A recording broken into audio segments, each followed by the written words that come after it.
হাই বন্ধুসকল, welcome to my channel Tina's blog. আশা কৰোঁ আপোনালোক ভালে আছে, ময়ো ভালে আছো। যেহেতুকে নিউ ইয়াৰ সিজন আহি আছে, সকলে ঘৰত নিশ্চয় কিবা নতুন নতুন ৰেচিপি ট্ৰাই কৰিব মন কৰে। হেতুৰ কাৰণে মই আজি মাটনৰ এটা নতুন ৰেচিপি আপোনালোকৰ লগত শেয়াৰ কৰিব লৈছো। আহক কেনেকৈ মেৰিনেট কৰে, কেনেকৈ বনাই লগে লগে আমি শিকো। ফাৰ্ষ্টতে মেৰিনেশনৰ কাৰণে কি লাগে মই সেইখিনি আপোনালোকক অকমান দেখাই দিছো। ইয়াতে মই মাটন লৈছো, এয়া হয় দৈ, ইয়াতে আছে ড্ৰাই মছলা, ইয়াতে ইলাইচি, দালচিনি, লং, সফ, জিৰা, স্টাৰ মছলা গোটেইখিনি ইয়াতে আছে। এইটো পেষ্ট কৰিম, আমি পাউডাৰ বনাম তাত। আৰু ইয়াতে আছে আদা নহৰু আৰু পিয়াজ। আদা নহৰু আমি অকমান পেষ্ট কৰি ইয়াতে দিব লাগিব। তাৰ লগতে আৰু কিছুমান মছলা আছে, মই যিখিনি ইয়াতে যেতিয়া মিক্স কৰিম তেতিয়া মই এড কৰিম, মই আপোনালোকক দেখাম। মাটন মেৰিনেশনৰ কাৰণে মই গৰম মছলা ৰেডি কৰি আছো।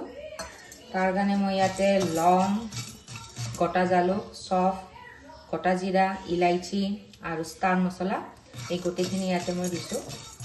অকমান মই কেৰাহীত গৰম কৰিম এইখিনি। ফাৰ্ষ্টতে আমি ইয়াতে পিয়াজখিনি দিছো। দুটা পিয়াজ মই লৈছো মেৰিনেশনৰ কাৰণে, মিডিয়াম সাইজৰ, আৰু আপোনালোকে একদম সৰু সৰু কৰি কাটি ল'ব এইখিনি। তাৰ পাছত যিখিনি ড্ৰাই মছলা আছিলে মই তাৰে গৰম মছলা এনেকে বনাই লৈছো। মোটামুটি মই 2 চামুচ মান ইউজ কৰিছো, আপোনালোকৰ মতে দিব। তাৰ পাছত আদা নহৰুৰ পেষ্ট মোটামুটি 3 চামুচ মান আপোনালোকে ইউজ কৰিব, আৰু অকণমান থৈ দিব। যেতিয়া আমি মাংসটো ফ্ৰাই কৰিম তেতিয়া আমাক অকণমান লাগিব। তাৰ পাছত দিম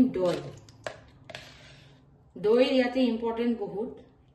গৰম মছলা আৰু দৈ ইম্পৰ্টেন্সটো এই ৰেচিপিটোত বহুত, তো আমি দৈ দিম ইয়াতে। তাৰ পাছত দিম ইয়াতে সৰু চামুচেৰে 2 চামুচ ৰেড চিলি পাউডাৰ। তাৰ পাছত লাগিব জিৰা পাউডাৰ অকণমান, হালধি 2 চামুচ,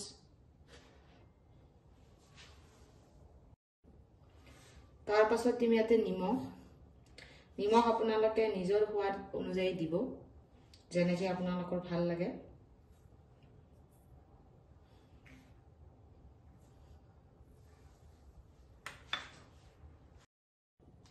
তাৰ পাছত লাষ্টত আমি ইয়াতে দিম মটন মছলা। মটন বনাইছো যেতিয়া অকণমান মটন মছলা দিম ইয়াতে। এতিয়া আমি ভালদৰে এইখিনি মিক্স কৰিম।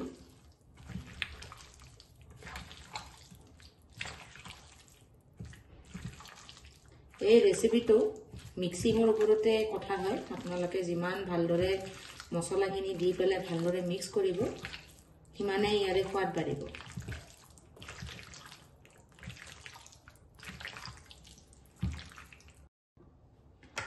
আৰু অকণমান আমি দিম মিঠাতেল, অকণমান, বেছি নালাগে, 1 চামুচ মান ইউজ কৰিলে হ'ব। ভালদৰে এনেকৈ মিক্স কৰি ল'ব মিঠাতেল দি পেলাই।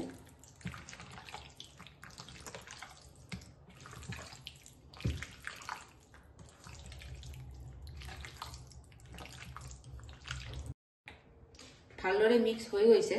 তো এতিয়া আমি এইখিনি প্ৰায় 7 ঘণ্টা 8 ঘণ্টা ফ্ৰিজত এনেকৈ ঢাকি ৰাখিম। তাক ভালদৰে মছলাটো আমি মাটনৰ লগত মিক্স হ'ব দিম। হাই বন্ধুসকল, পুনৰবাৰ স্বাগতম জনাইছোঁ। মই 8 ঘণ্টা 9 ঘণ্টামান মাটন মই মিক্স কৰি থৈছিলোঁ, ফ্ৰিজত মেৰিনেট কৰি থৈছিলোঁ। মই এবাৰ দেখাই দিম তাৰ কালাৰ কেনেকুৱা হয়। তাৰ পাছত আমি বনোৱা প্ৰচেছ ষ্টাৰ্ট কৰিম। এয়া চাওক, মই প্ৰায় 8 ঘণ্টা 9 ঘণ্টা থৈছোঁ। আপোনালোকে 7 ঘণ্টা 8 ঘণ্টা থ'লেও হ'ব। তো এনেকুৱা হৈছে কালাৰ। তো এতিয়া আমি বনোৱা প্ৰচেছটো আমি ষ্টাৰ্ট কৰিম। ফ্ৰাই কৰাৰ কাৰণে আমি ইয়াতে 2টা বিলাহী কাটি লৈছোঁ, 4টা পিঁয়াজ কাটি লৈছোঁ, মিহি কৰি কাটিছোঁ। আপোনালোকে এনেকৈ মিহি কৰি কাটিব। গাৰ্নিচিঙৰ কাৰণে অকমান ধনিয়া লৈছো, তেজপাত আৰু শুকান জলকীয়া লৈছো আৰু আলু। ফাৰ্ষ্টতে আমি মাষ্টাৰ্ড অইল দিম কেৰাহীত। এতিয়া দিম শুকান জলকীয়া আৰু তেজপাত।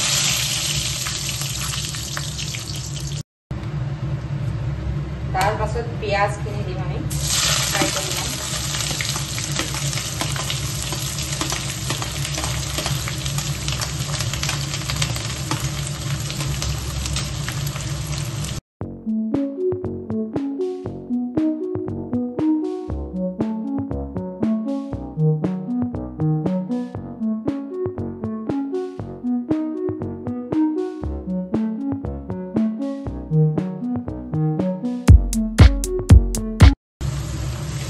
অকণমান পিঁয়াজখিনি ভাজি যাওঁতে অকণমান চেনি দিছোঁ কালাৰৰ কাৰণে।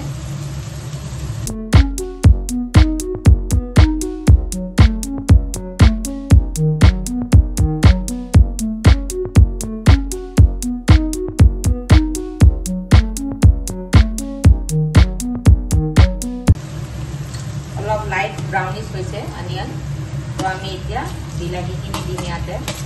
ভালদৰে পিঁয়াজৰ লগত মিক্স কৰি ল'ম।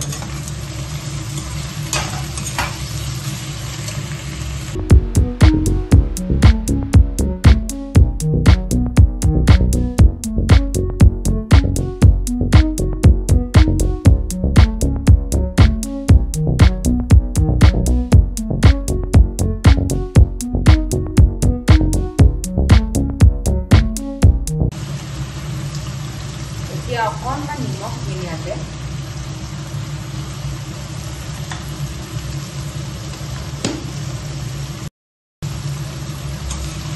ভালদৰে মিক্স কৰি ল'ম। লৈ পেলাই আমি অকণমান সময় তাক ঢাকি থ'ম।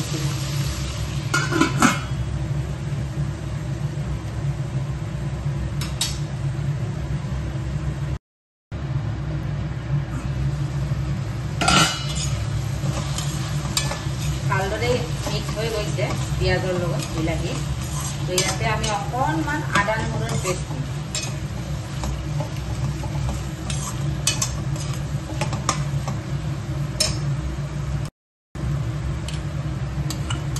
প্ৰায় 1 চামুচমান মই আদা নহৰুৰ পেষ্ট ইউজ কৰিছোঁ ইয়াতে।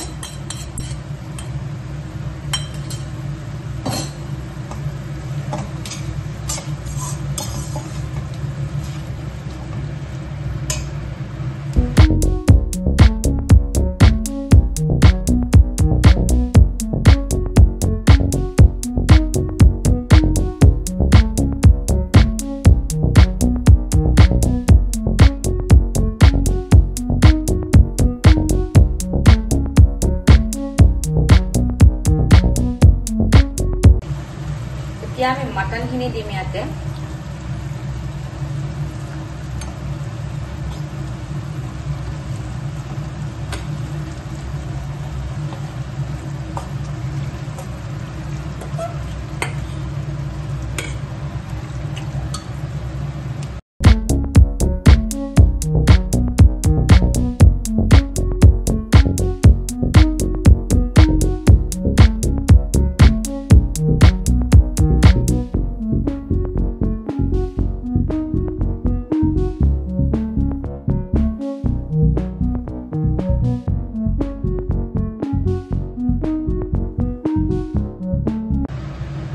ভালদৰে মিক্স কৰি ললোঁ। তো এতিয়া অকণমান সময় চিমত আমি ঢাকি থৈ দিম।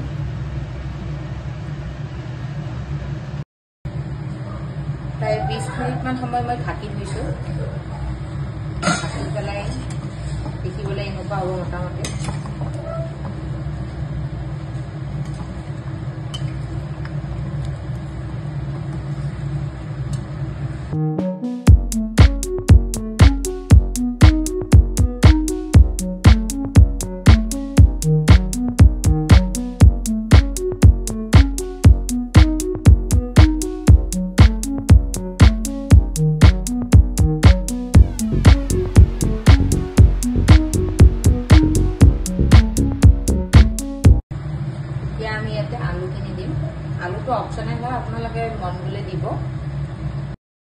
তাৰ লগতে আমি ইয়াতে হিং অকমান দিম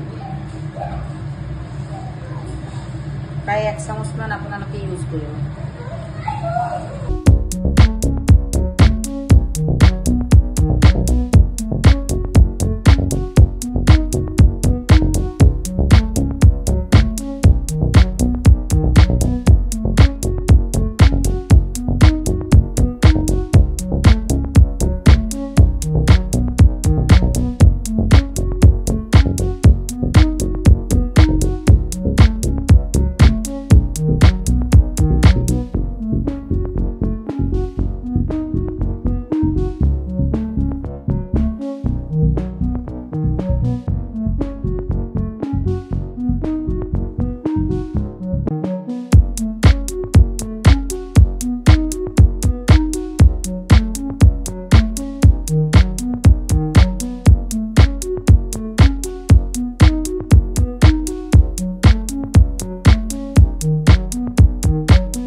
এই মটন রেসিপিত আমি বেশি সময় এনেকে লাই থাকিব নালাগে তাক অকমান অকমান মাঝে মাঝে লাগাব লাগিব লাৰি পেলাই আমি তাক 20 মিনিট 15 মিনিট এনেকে ঢাকি থাকিব নিজে নিজে সিমতে এনেকে সিজি যাব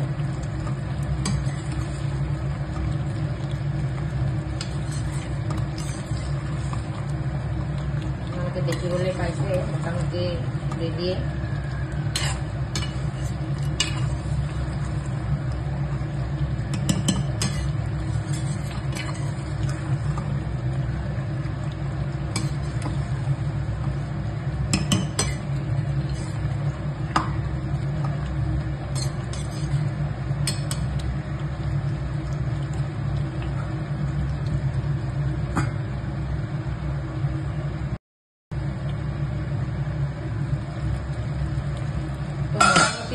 मटन रेडी है आमी याते अकमान पानी दिम पानी दी पेलाय अकमान समय उफलिब दिम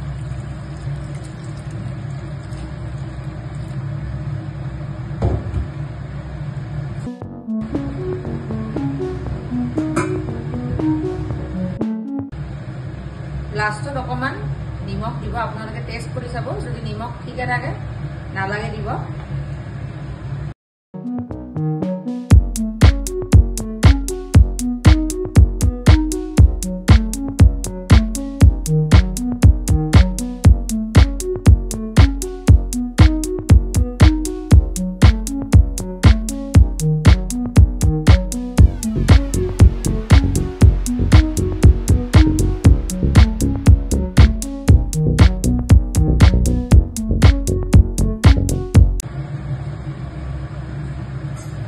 আমি চাম এয়া চাওক ভালদৰে উতলি গৈছে মাংস ধুনীয়াকৈ সিজি গৈছে তাৰ কালাৰো বহুত ধুনীয়া হৈছে